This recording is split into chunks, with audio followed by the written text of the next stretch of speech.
नमस्कार. तुम्हा सर्वांना मकर संक्रांतीच्या खूप खूप शुभेच्छा. खरं तर व्हिडिओ बनवायला खूप उशीर झालेला आहे आणि उशीर याच्यामुळे झाला कारण मी आत्तापर्यंत सगळी कामच करत होते. आत्ता कुठे माझी कामं आवरली आहेत आणि काल मी घरी नव्हते त्याच्यामुळे मला लाडू बनवायला वेळ मिळाला नाही. तर मी आत्ता लाडू बनवते. 1:15 वाजलेला आहे दुपारचा आणि आत्ता मी तिळाचे लाडू बनवते. चला तर मग.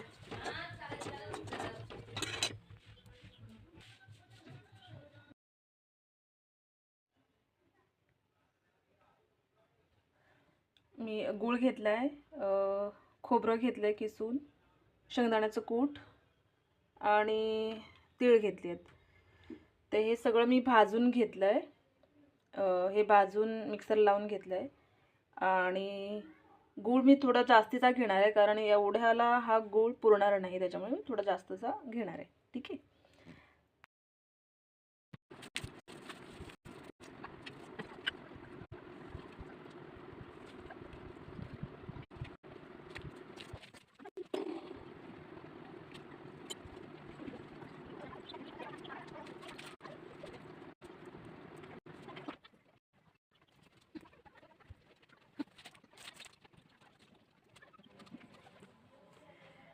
फायनली लाडू वळून झाले आहेत.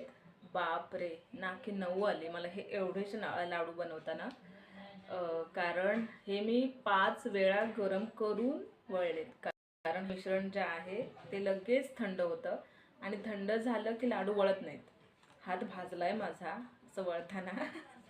पुन्हा मी कधी तिळाचे लाडू बनवणार नाही. यावर्षी पहिल्यांदाच बनवलेत. आणि तुम्ही काय केलं यावर्षी? लाडू घरी बनवले की विकत आणले? कमेंटमध्ये नक्की